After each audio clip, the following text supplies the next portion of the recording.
we want to achieve two things at the end of a rehearsal.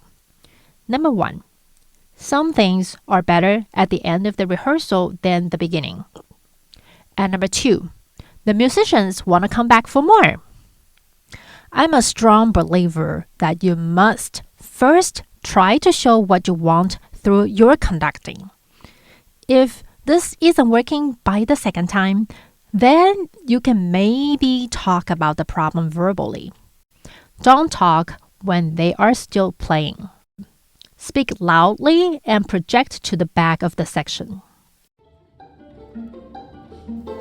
Hey there, welcome to the Conductors Podcast. I'm your host, Ting, a conductor with over 20 years of experience working with professional symphony orchestras, opera houses, new music groups, and vocalists.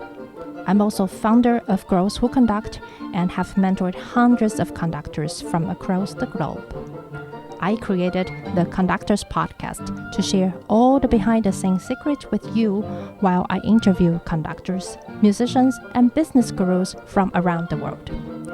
This is a space created for conductors, conducting students, musicians, and non-musicians who are curious and interested in learning more about the profession, craft, industry, and business. Shy away from the real talk? No way. Money, hardship, growth, and the roller coaster of a conducting career are all topics we discuss here. I will give you simple, actionable, step-by-step strategies to help you take action on your big dream, move through the fear that's holding you back, and have a real impact. Now, pull up a seat, make sure you're cozy, and get ready to be challenged and encouraged while you learn.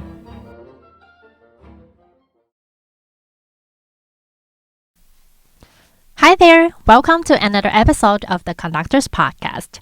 I'm your host, Ting, and I'm thrilled that you're tuning in with me today. New month, new week, new topic. Today we are going to talk about something that I personally love speaking about: running effective and efficient rehearsals. There are many aspects about planning for rehearsals, from strategizing the overarching rehearsal goals throughout the concert cycle to pacing each individual rehearsal session, from choosing the right program to being mindful and reading the room well. However, in today's episode, we are going to focus on verbal communication and discuss how you can be very specific with your words and use your voice effectively. Before we dive in, I wanted to make sure that we are on the same page on this one principle.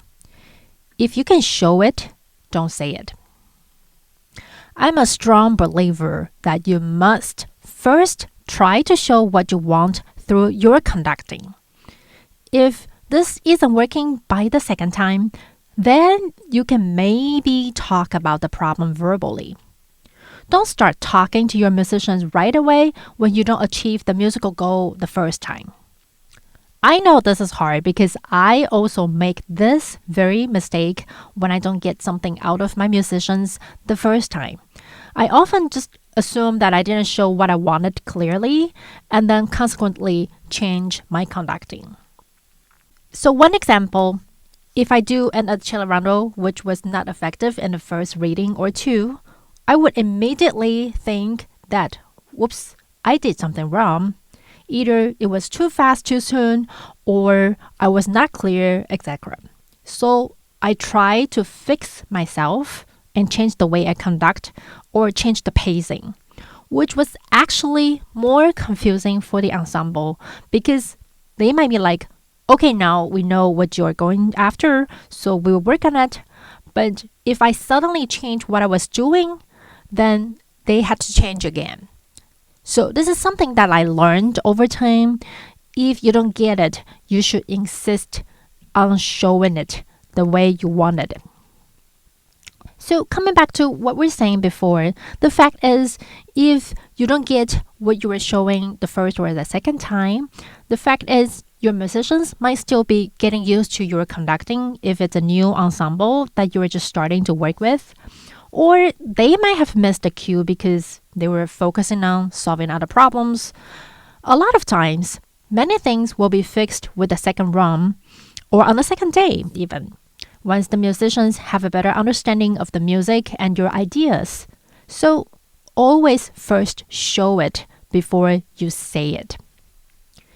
Now, everyone faces two big issues when they stop an ensemble and open their mouth to talk: what to say and how to say it. What to say in rehearsal is a rather complex issue.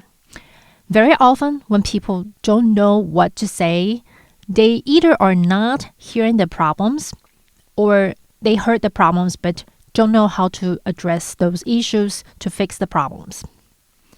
Many factors are involved here, including your own understanding of the music, your rehearsal planning and pacing, and sometimes even things outside of the ensemble or the rehearsal, like it's been raining for 2 weeks and traffic is terrible coming to rehearsal in downtown, or the ensemble had just performed a big program the day before and they are now very exhausted, and so on. And this is what I referred to earlier. You need to read the room well. Before we talk further, I want to pause this question first for us all to reflect. What is the purpose of rehearsals? What are we trying to achieve through rehearsals? People would have different answers. Some obvious ones are that we are preparing for a concert, so we're getting together to correct mistakes, to fix ensemble issues, and to even unify our interpretations and artistic goals of the group. These are all great things to focus on, but I'd like to share an idea that I learned from Maestro Miguel Hartz-Bedoya, that we want to achieve two things at the end of a rehearsal. Number one, some things are better at the end of the rehearsal than the beginning. And number two, the musicians want to come back for more. I love his way of describing rehearsal goals. Somehow, in our training as conductors, communication skills are not addressed as much, and we often forget that musicians are an important factor in how we succeed in our job. Just like no leadership training program would be complete without considering the people that you lead. A lot of the teaching or workshops on rehearsal techniques that I had attended focused on the music. You need to know the music. Have a list of things that are challenging and might need attention.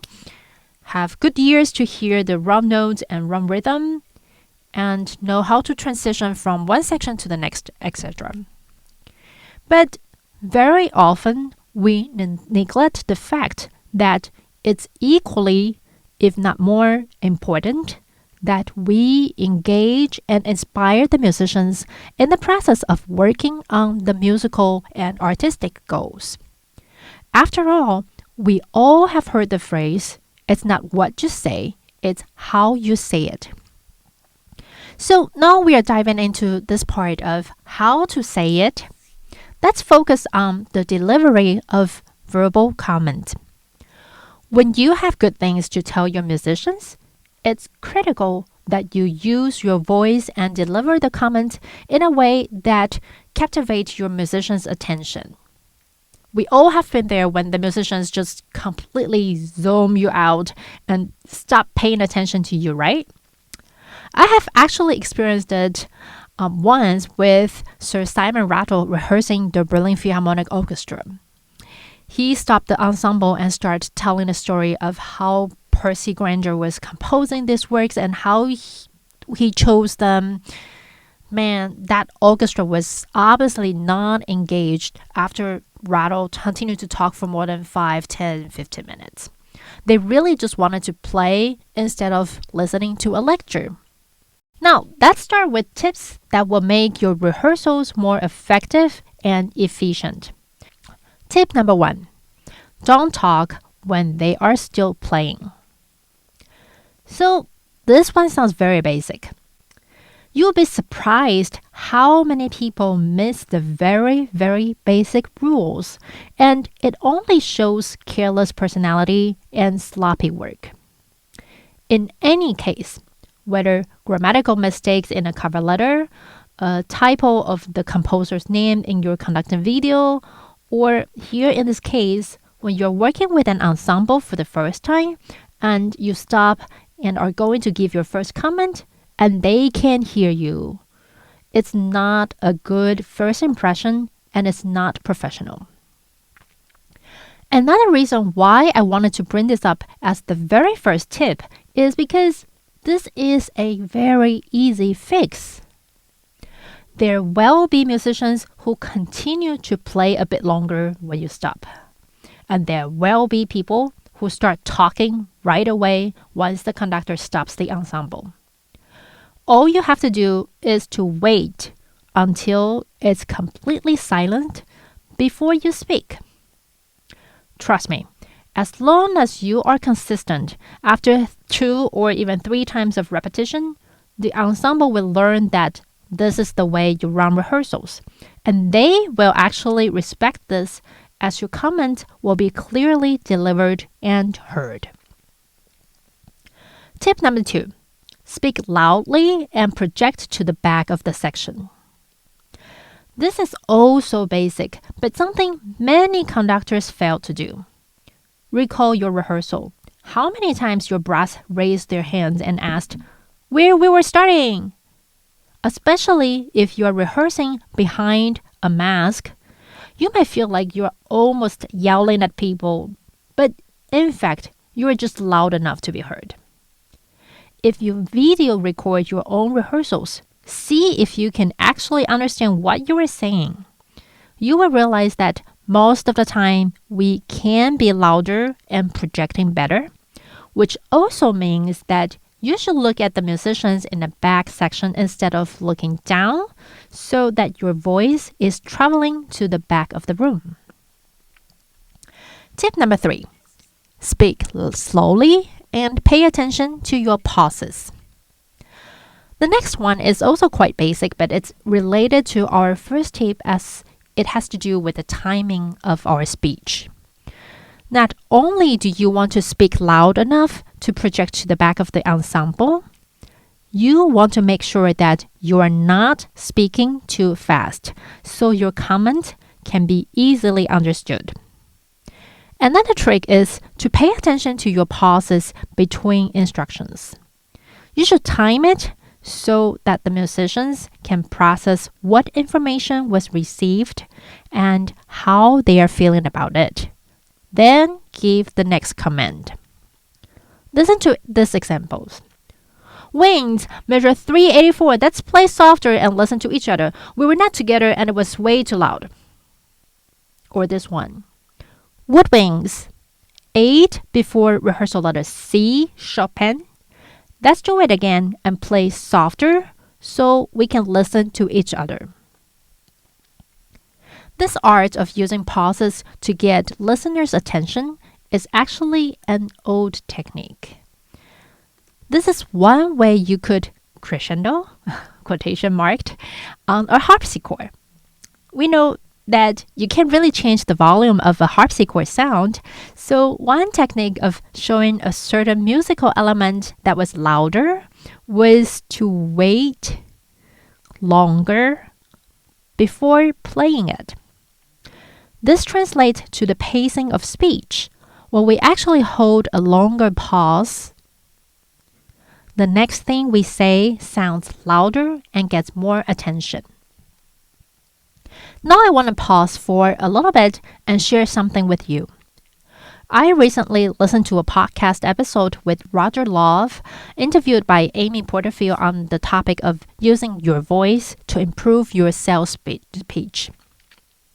Okay, that podcast focuses on online marketing, but I felt that the tricks that Roger mentioned in that show were very practical, easy to follow, and really applicable to general public speaking, which includes talking to the audience and ensemble members.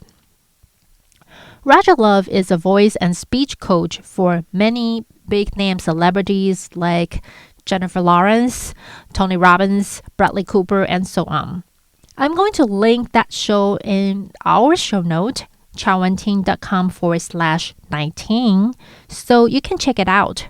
But he talks about how we should pay attention to the pitch contour of our sentences, whether they are ascending or descending, knowing that pauses are powerful, and exercise to get rid of fillers like and and also he talks about a breath exercise that you should do when you are nervous speaking to others.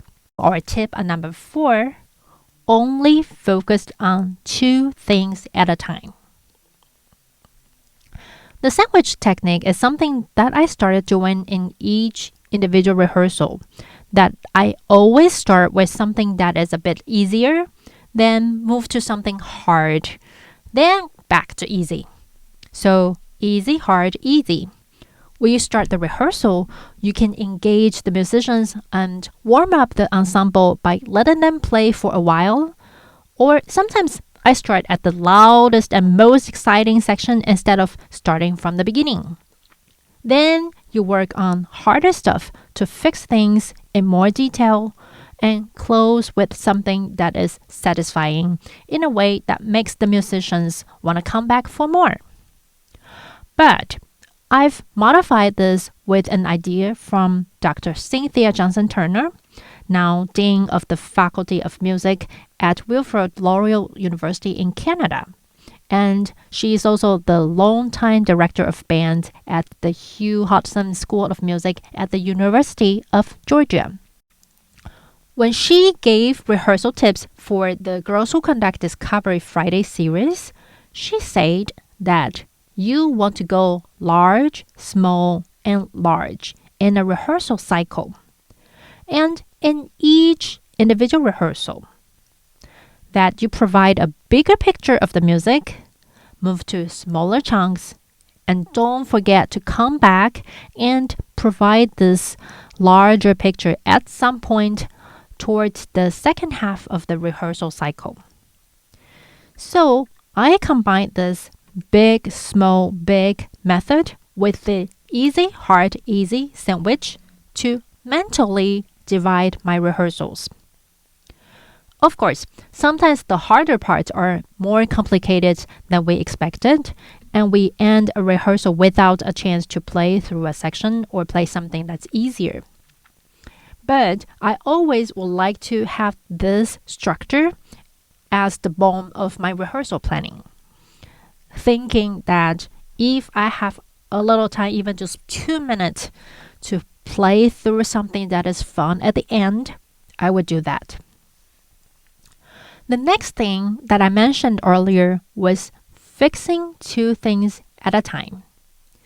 If you try to fix 10 things at a time, your musicians can't keep track and you will fix nothing.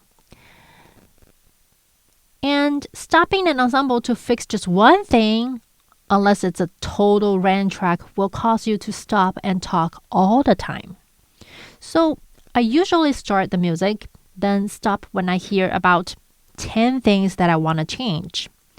Then I'll make a mental list of how bad these things are while I let them continue to play for a moment until I made up my mind the top 3 things that I can't let go of.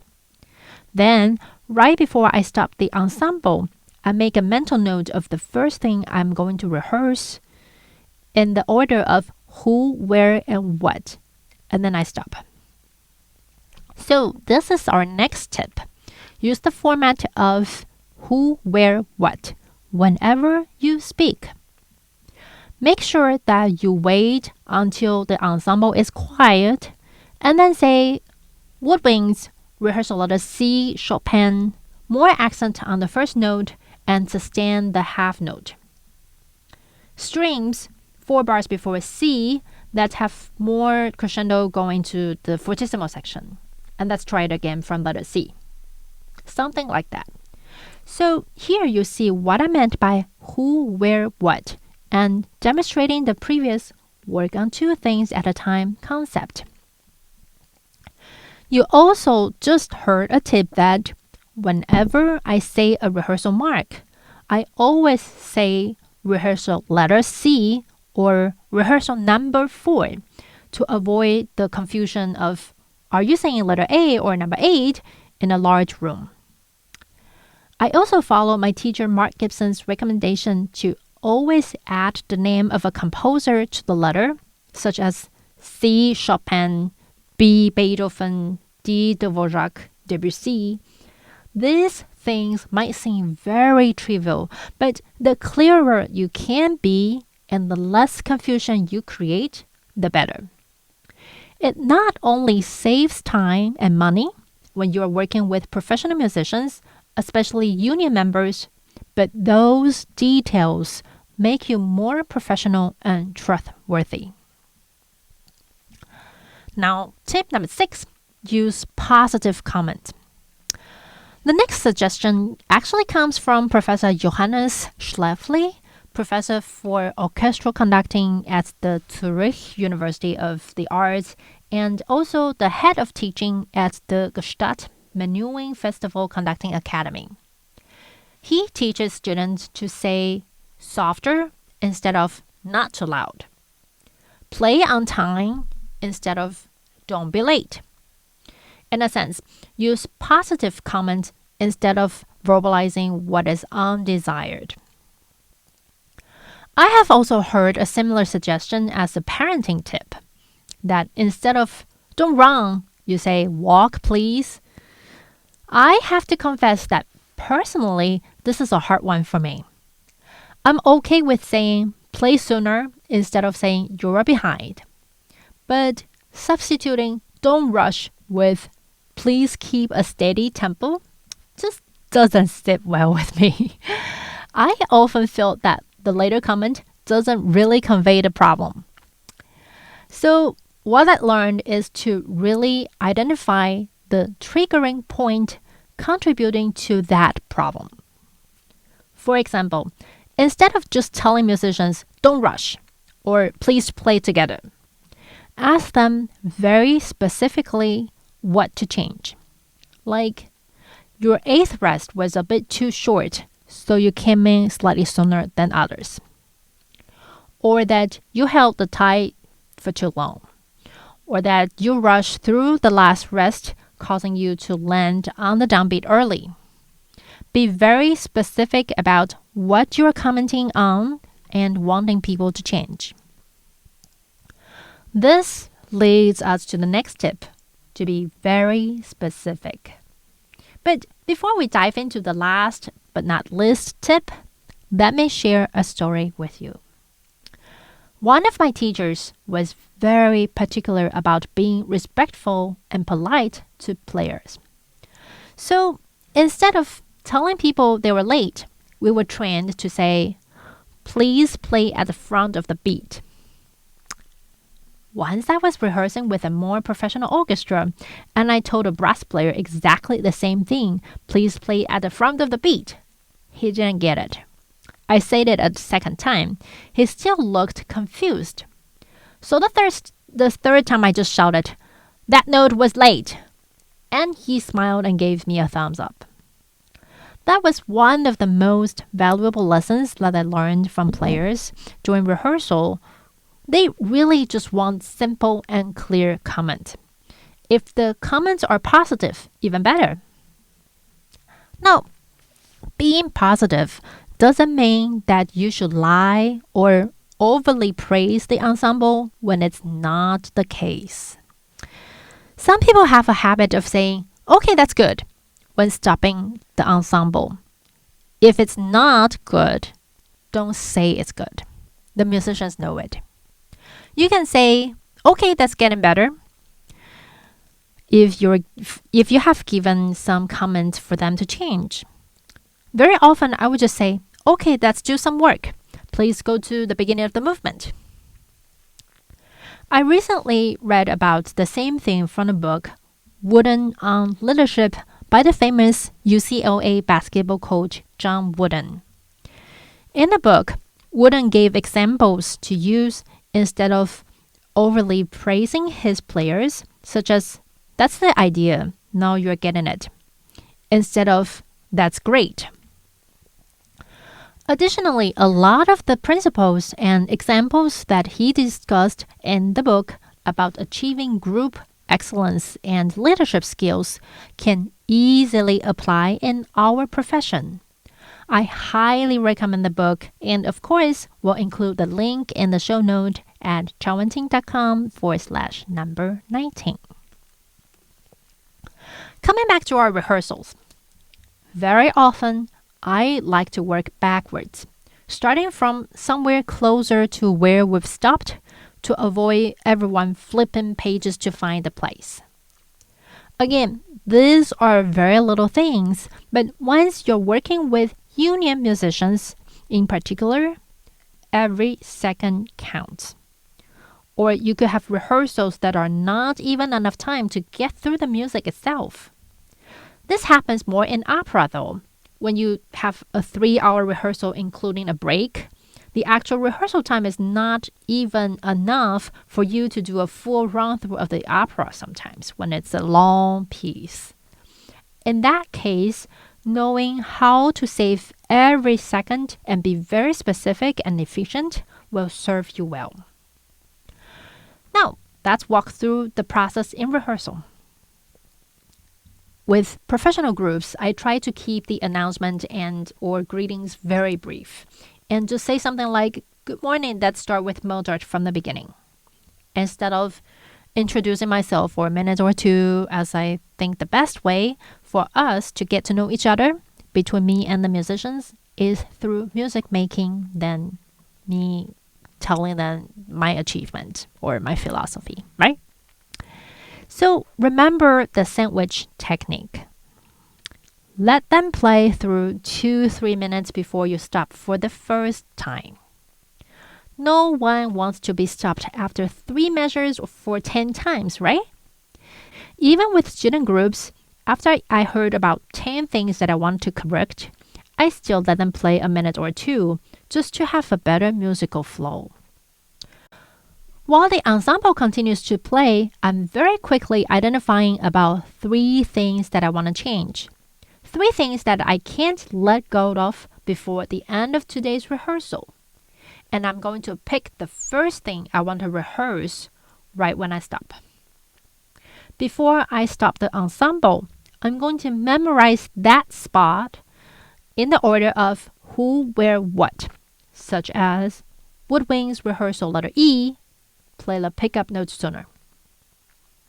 Then I'm going to stop the ensemble and wait until they come to a complete silence. Before I open my mouth to speak, I remind myself to speak loudly and slowly, project to the back of the ensemble, and pause well. I am also going to quickly review the who, where, what in my mind.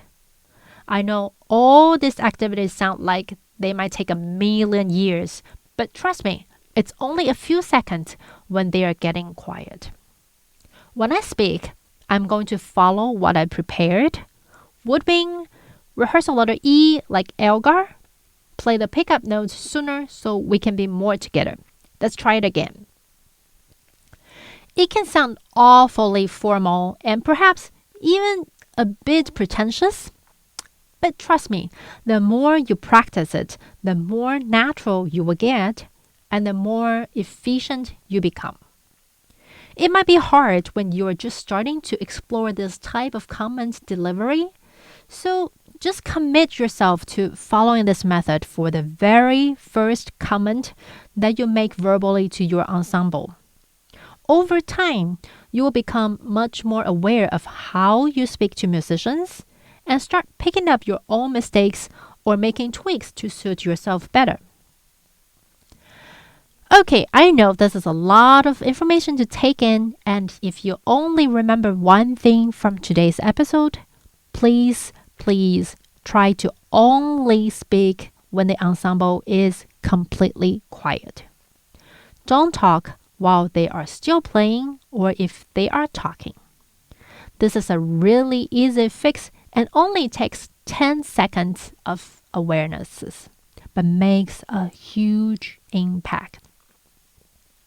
Do you have other rehearsal tips that you want to share with me?